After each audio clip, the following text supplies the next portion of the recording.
दोन सख्खे भाऊ, एक प्रचंड श्रीमंत शहरामधला आणि निर्व्यसनी, कुठल्याही प्रकारचं व्यसन नसलेला, छान फॅमिली, नवरा बायको, एक मुलगा आणि एक मुलगी. त्याचा सख्खा भाऊ प्रचंड दारिद्र्य, सगळ्या प्रकारचे व्यसना लागलेली, दारुडा, आणि घरामध्ये 18-20 दारिद्र्य असलेला, 4 मुलं आणि 9 नवरा बायको.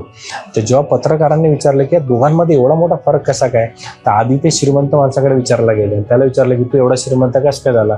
तर त्यांनी सांगितलं की माझ्या लहानपणी माझ्या घरी माझे वडील रोज दारू पिऊन यायचे, रोज मारामाऱ्या व्हायच्या आणि खूप दारिद्र्य होती. तर मी माझ्या आयुष्यात ठरलं होतं काही झालं तरी चालेल, पण मी या वातावरणामध्ये माझं तरुणपण घालवणार नाही, मी याच्यापेक्षा चांगलं आयुष्य जगेल, म्हणून मी श्रीमंत झालो.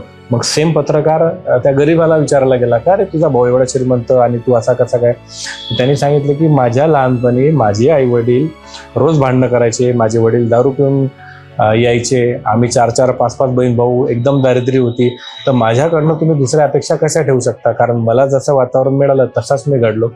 बघा मित्र, दोन्ही भावांना सेम वातावरण होतं, पण दोघे वेगवेगळे घडले.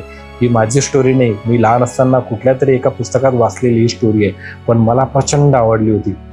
कारण तुमची आजची परिस्थिती हे तुमचं भविष्य अजिबात ठरवत नाही मित्र. तुमचा दृष्टिकोन परिस्थितीकडे बघण्याचा तुमचं फ्युचर डिसाईड करतं. जर तुम्ही आज गरीब असणार तर काही प्रॉब्लेम नाही मित्र, अर्धा देश गरीब आहे आपला, पण तुमचं तरुणपण कसं जाईल, तुमच्याकडे श्रीमंती कशी येईल, याचा जेव्हा तुम्ही विचार करताना तेव्हा तुम्ही श्रीमंतीकडे मार्गक्रमण करता.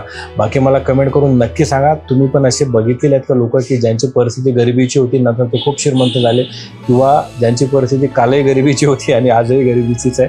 बाकी हा रील शेअर करायला अजिबात विसरू नका, कारण प्रेरणादायी गोष्टी नक्की शेअर करायला पाहिजे, त्याच्यामुळे खूप साऱ्या लोकांना फायदा होतो. बाकी तुमच्या इन्व्हेस्टमेंटसाठी नक्की भेटा, कारण आज परिस्थिती कशी असो पण श्रीमंती आणायची असेल तर व्यवस्थित इन्व्हेस्टमेंट करायला पाहिजे. तर तुमच्या श्रीमंतीसाठी नक्की भेटा आणि फॉलो तर तुम्ही केलेच असेल. थँक्यू.